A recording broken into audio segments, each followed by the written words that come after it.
As the November election approaches, people in Wisconsin Rapids are confused about one question that will be on the ballot.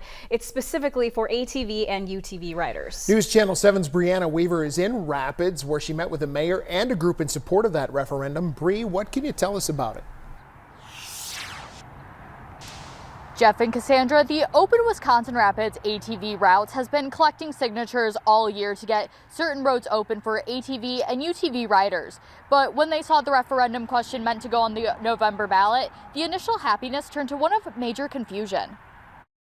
The referendum question asked Wisconsin Rapids voters in part, quote, to allow all-terrain vehicles and utility terrain vehicles to operate between the hours of 6 a.m. and 11 p.m. on all City of Wisconsin Rapids streets except state highways, end quote.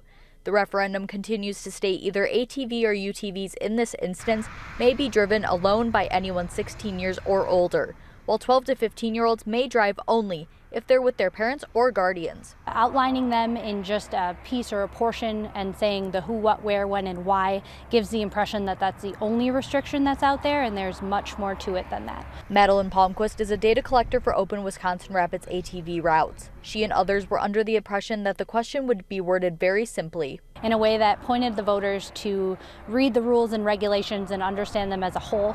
Wisconsin Rapids Mayor Matt Zacher says there is a lot to the question, but he had no input in how the question was phrased. But in the end, I think they wanted to get the two things across, 6 to 11, that they'll be on the roads, and then having kids 12 to 15 be able to drive on the roads with them. He also says he thinks people might be most concerned about having 12 to 15-year-olds driving in any sort of capacity.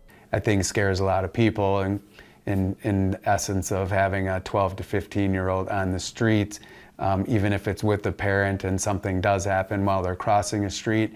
I don't know, that would be a tough one to recover from in the community. This is why Palmquist is educating people on the ordinances and statutes. She wants people to know ATV and UTV riders are safe like any other drivers. There could also be economic benefits. Would facilitate hopefully some economic growth, bring people in, have them explore the city more, and visit Wisconsin Rapids. Palmquist advises people to read the ordinances and statutes about ATV and UTV use before casting their vote or heading to the polls on November 5th. Live in Wisconsin Rapids, Brianna Weaver, News Channel 7.